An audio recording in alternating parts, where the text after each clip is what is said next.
Hey everybody, Fishman here. Welcome to another video. This video comes out because of a couple of different things. First off, this filter here. This is a version of what I'm going to put together today, and it is sitting in, as you can see here, my Pleco breeding aquarium. It's not there to polish the water. It is there to remove some of the accumulated mulm that happens in Pleco tanks, because you feed them an awful lot of vegetable matter, and there's always a fair amount of mulm in the bottom of the tank, and it's actually really good at pulling that out. As you can see in the bottom of that filter, there is a fair amount of it there. And what I'll do is when it gets dirty enough, I'll pull that out and just clean the filter and put it back together. It's not there as a biological filter, though it does have that capacity. There's another filter in there dealing with that. But I find it's actually really quite good at that. And the other reason for trying out this style of filter is one of the things I don't like about sponge filters. I mean, they're good filters in most respects. They're great biological filters, and they're great for accumulating on their surface those kinds of things that shrimp and other small things like to pick on and eat, infusoria of various kinds, and they're wonderful for that. And of course, they don't suck up fry and do all those other nasty things that some other filters can do.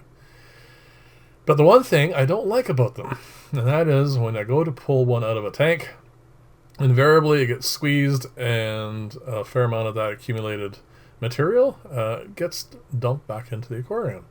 And yeah, it's a small thing, I suppose, but it is something that's bothered me about them for quite some time. And I thought I would come up with a way of getting around that. So this is going to be my first attempt at a solution. This is going to be a case that's going to go around a sponge, and it's going to provide, of course, that rigid security. And when I go to pull this out of the aquarium to clean, when, of course, the sponge gets a little bit dirty, it won't get to the point where it's going to get dumped in the aquarium. There are some modifications. I've already thought of this, believe it or not, and I'm going to get to those in a few minutes. But again, this is just an attempt to, again, get around that one small problem. Now, what I'm going to do here is take this big honkin' sponge that I have had for quite a while now, and I'm going to build this box, as you can see here, so that it just barely fits inside. So there isn't going to be any wiggle room around this. So this is not going to become a trap for fry or anything else. It's just going to be a box where the water can go down through the top and through a bottom plate, and then, of course, up through the standpipe. Now, a lot of sponges, or actually almost all sponges, sponge filters that is, have access all the way around it, so that the water can come in from all sides. This is not going to have that, not this version here. But I am thinking about putting one together like this, that's going to have a number of these kinds of holes, not at the top, but around the sides. Probably fairly close to the top, but again, it was just something I was thinking as a modification on this, and I think possibly an improvement as well. I'm going to test this out. Definitely let me know in the comments below if you think that would be a better approach for this. And one of the things I was thinking about as I was drilling this is there's no real need for a lid.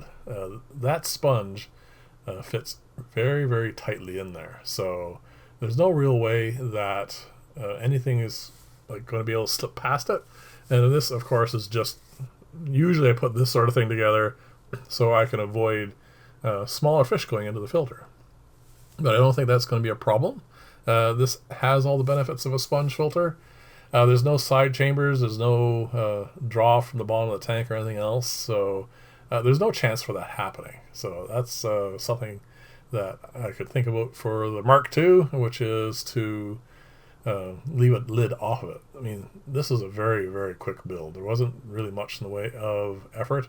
The bottom plate, of course, is the one that's the most labor intensive. I have to set up the mill and drill all the holes. But the box itself, it's like 15-20 minutes to put together, and then, of course, to make the standpipe. And again, the lid will have a nice benefit of holding that standpipe in place, but I've never really had any issues with the new version of these filters with the standpipe moving around, because it is quite a tight fit for it to go into that hole. That's my finger's in at the moment.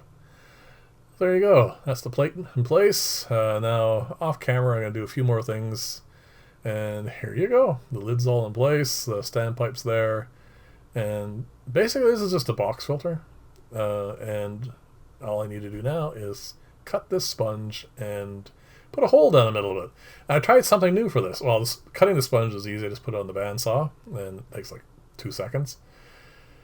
But I wanted a nice round hole. So I just had recently, during the Black Friday sales, I got a nice set of hole saws. They were nice and cheap, but they're also actually good quality.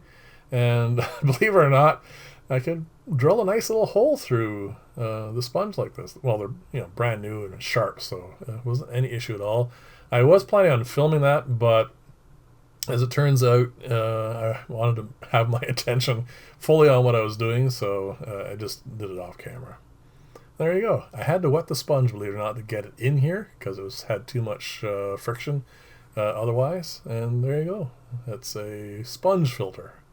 Now imagine that with a few holes around the sides as well, and that might be an interesting variation. So definitely let me know in the comments below. So I stuck it in this tank here. This is the 7-foot.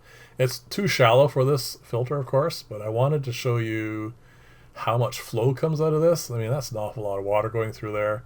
And I'm going to move it over into the tank next door, which is the proper height. And it's just going to stay there until the filter seeds, and then I'm going to put it in its own aquarium and put it through its paces and see how it does. So there you go. Thank you very much for watching, and let me know in the comments below what you think of this filter, and if there are any other modifications on filters you might want, or filter designs I haven't covered, definitely let me know, and I'll see you in the next video, and bye for now.